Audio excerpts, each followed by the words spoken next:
ഈ പരിപാടി തുടങ്ങിക്കഴിഞ്ഞ് ഒരു മാസം കഴിഞ്ഞപ്പോൾ എൻക്വയറീസ് ഒരുപാട് ഏഷ്യാനെറ്റിൽ വന്നു തുടങ്ങി. അപ്പോൾ നമ്മൾ അതിനകത്തൊരു ഒരു ഒരു ചെറിയൊരു സ്ട്രാറ്റജി വെച്ചു. അതായത് ഏഷ്യാനെറ്റ് ഓരോ ജില്ലയിൽ ഓരോ കോർഡിനേറ്ററിനെ വെച്ചു.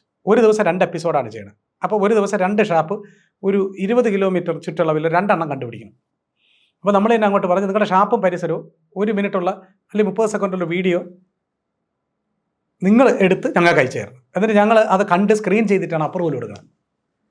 അങ്ങനെ വന്നപ്പോൾ ഈ ഷാപ്പുകളെല്ലാം വൃത്തിയാക്കി തുടങ്ങി. നന്നായി പെയിൻ്റ് അടിച്ച്, നല്ല മേശവിരി, നല്ല ആളുകൾ, നല്ല വൃത്തിയാക്കി. പിന്നെ കേരളത്തിലെ ഷാപ്പുകളെ സംബന്ധിച്ചിടത്തോളം അവർക്കൊരു പ്രസ്റ്റേജ് ഇഷ്യൂ ആയി മാറി. ഈ പരിപാടിയിൽ വരാത്ത ഷാപ്പുകൾ കൊള്ളൂല എന്ന് ആളുകൾ പറഞ്ഞു തുടങ്ങുന്ന ആ ഒരു സെറ്റപ്പിലേക്ക് ഈ സാധനം എത്തി. 1 അത്. 2, നമ്മളെപ്പോഴും കള്ളിനായിരുന്നില്ല പ്രൊമോട്ട് ചെയ്തത്, അവിടുത്തെ ഷാപ്പ് സ്റ്റൈലിലുള്ള ഭക്ഷണത്തിനായിരുന്നു പ്രൊമോട്ട് ചെയ്തിരുന്നത്. അപ്പോൾ ഫാമിലിക്ക് വന്ന് ഭക്ഷണം കഴിക്കാൻ പറ്റുന്ന ഇടങ്ങളെ നമ്മൾ പ്രത്യേകം തിരഞ്ഞെടുത്ത് പരിചയപ്പെടുത്തി കൊടുത്തു.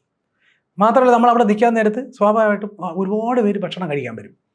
അപ്പം ജനത്തിന് ഇതൊരു അതായത് കള്ള് ഷാപ്പിൽ പോകുന്നവർ ഒരു 3-ാം കിട പൗരന്മാരായിട്ട് കണ്ടിരുന്ന ഒരു കാലഘട്ടത്തിൽ നിന്ന് മാറി വളരെ ഈ പറഞ്ഞതുപോലെ വളരെ വില കൂടിയ കാറുകളിലും വരുന്ന ആളുകളെല്ലാം അവിടെ വന്നാണ് ഭക്ഷണം കഴിക്കുന്നത്. ഫാമിലീസ്, ഭാര്യയും കുട്ടികളും എല്ലാവരും. അപ്പോൾ അതിലൂടെ നമ്മൾ കാണിച്ചു.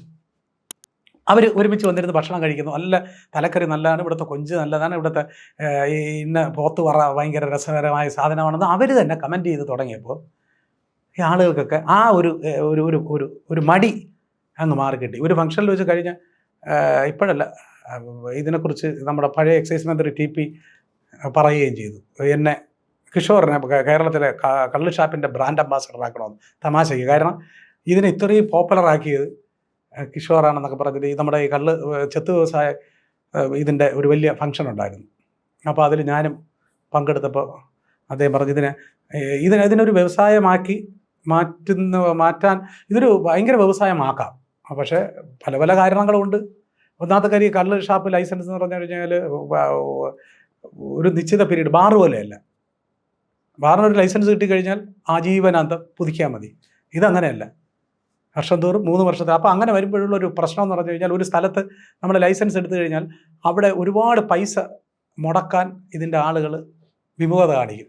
കാരണം അടുത്ത ഇത് വരുമ്പോൾ ഇത് നമ്മുടെ കയ്യിൽ തന്നെ വേണമെന്ന് ഇല്ല. അതുകൊണ്ടാണ് പല ഷാപ്പുകളും ഇങ്ങനെ ഈ പഴയ പോലെ ഇതുപോലെ അതായത് വൃത്തിയില്ലാത്ത പരിസരങ്ങളാക്കി. പക്ഷേ ഇപ്പോഴും അതിലൊക്കെ വലിയ മാറ്റം വന്നിട്ടുണ്ട്. ഒരു ഹൈടെക് ലെവലിലേക്ക് ഈ സാധനം പോയിട്ടില്ല. അത് ബേസിക്കലി ഈ കള്ളിനപ്പുറത്തേക്ക് അവിടുത്തെ ഭക്ഷണം, അതാണ്.